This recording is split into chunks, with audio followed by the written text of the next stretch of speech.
am not using test bench. Without test bench I am doing it, just for your understanding. Okay, so you have to do your test bench also and then do it. So this is a MUX program over here, which I have already done, but for your understanding, I want, because there one time it will ask one file name. That is very important. So that is the reason why I am going to create one more over here for you to understand. Next we have created one file here. I'll give MUX 2 to 1. Okay, click on OK. Finish. Okay. Yes. Okay. So if I do it, I get this one. Okay. So what I'll do is, the same program I am copy and pasting it here. Nothing else I am doing it.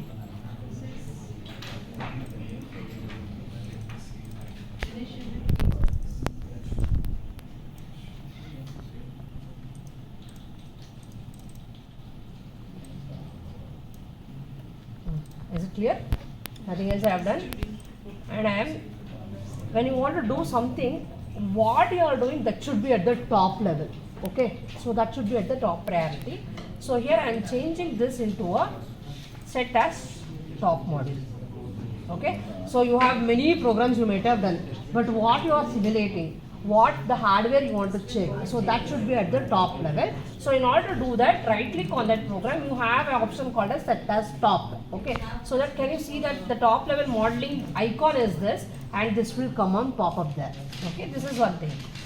Next, now I have to simulate first. I am not writing a test bench, but still I can simulate it off. So I will just simulate it. Run simulation.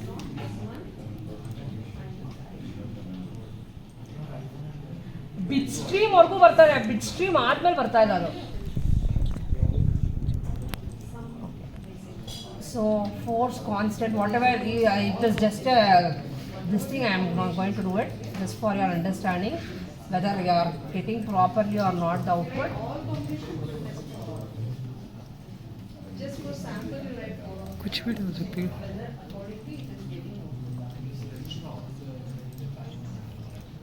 Just run. So I am getting my output. But actually, man used array method. Okay, I am getting my output. Okay, so what output I have got? Test bench is like a combination. So when S is equal to 1, what should be your output? I1, whatever the I1 value is there, that should come out. So it is coming out. So it is correct. Correct. So next, after this, what you do is, you always do run synthesis in order to see the layout of it. Correct? So run synthesis.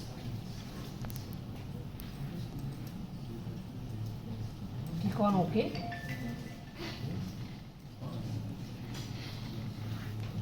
See here you have to see that green one is rolling on, right? So unless until that stop, you do not do anything here. Okay, so it takes some amount of time over here in order to execute everything here. Okay, your synthesis is completed, and if I want to see the RTL schematic,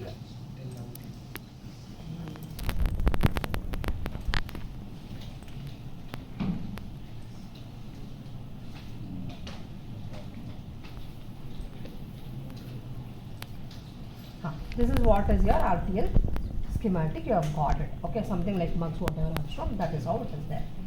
Now, after synthesis, you get one more RTL schematic. Till now, whatever you are doing, the schematic, whatever you are seeing, was from RTL analysis. You have used the schematic and you are seeing. Now, in synthesis, you have if you elaborate it, you will get a schematic here. If you click on that, you will get this one.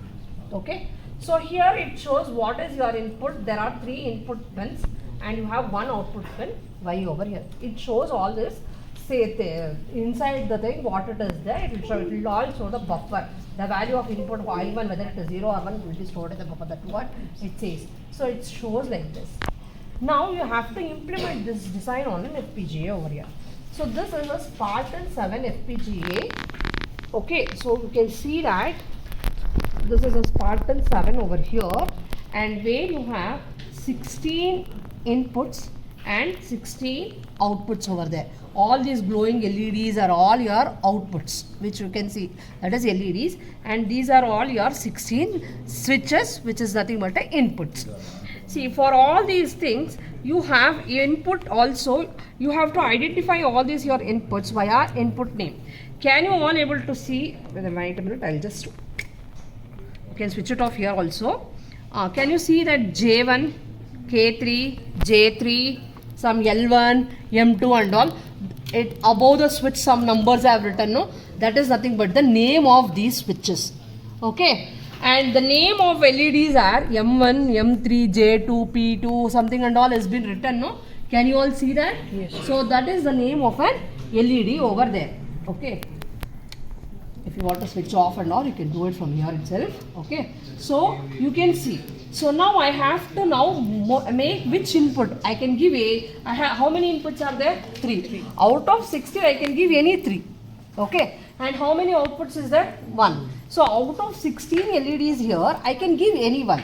I should name it. Okay. So which one I am going to give? So before that, I will do the implementation over here. Click on OK.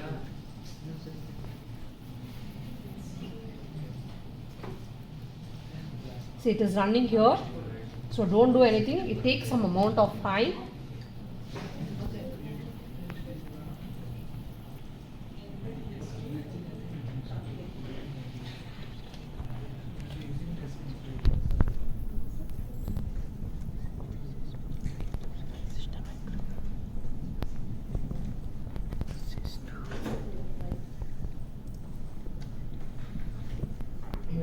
See, this is the implemented design.